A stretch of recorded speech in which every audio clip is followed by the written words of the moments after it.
patented scribble scratch, locking in this scene here. It's rather important, so keep that in mind. Scene. Coming back to it later.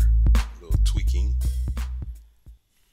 But right now, as you can see, we're off into the line work, putting in our little Mr. Mischievous. Mischievous. That's how you say it. Ha! I can talk. We're getting this line work together. When I was coming up with this, I actually found myself channeling my mischievous nature. Admittedly, when I was putting the initial sketch down or whatnot, I found myself snickering, almost on like a hee kind of thing.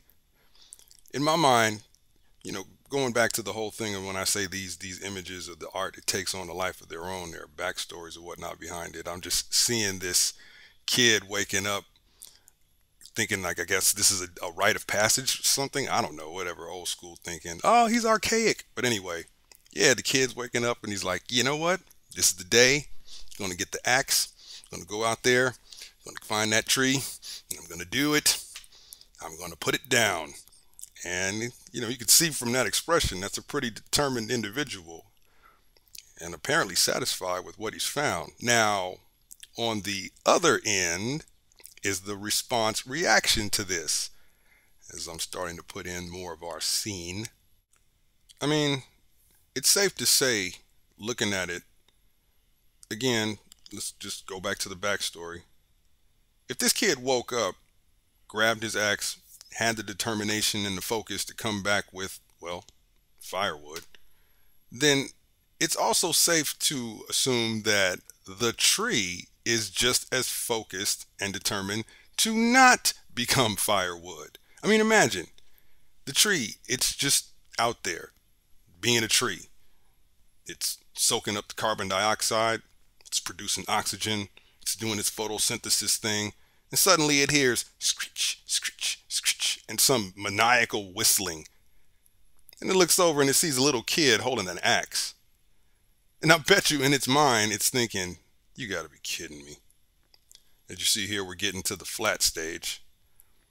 Now, am I an environmentalist? Not per se.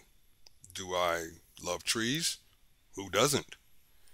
Is that a conflict of interest? That's what the comments are for, I guess. But there's clearly a war of wills going on in this scene. And now I can talk about that as I've tidied up the flats. You'll notice that everything here is pretty much in a single color scheme. And that is by design.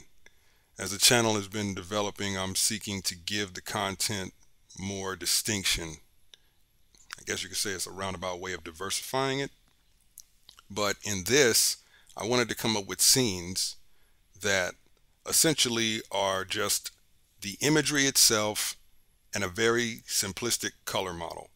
Everything is a scene, but this is all of the other things that I do stripped down to just like a bare minimum or whatnot.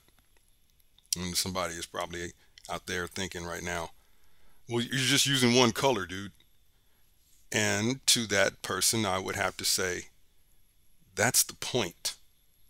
See, the idea was, how much visual information can I translate with a limited palette? And let's get real, people. You can't get more limited than one color, so yeah. And there's a challenge in there, restricting yourself. You find that you basically have to stretch and go beyond what you're used to doing to try to make something with the limited ingredients. Kind of like on those cooking channels where they, get like disparate ingredients and whip up some gourmet dish like ba-boom, Here right now I'm putting in a little bit of screen tone definition, separate the planes a little more. A little bit of my graphic design background coming into play, I guess. But I admittedly had fun doing this. And I think we're going to be exploring this part of the dimension from time to time. That is, unless someone says no. But I have a feeling you wouldn't dare. Hope you had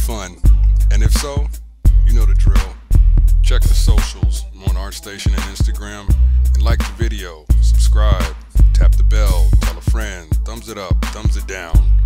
Either way, come back. You may find yourself in another scene. Till then,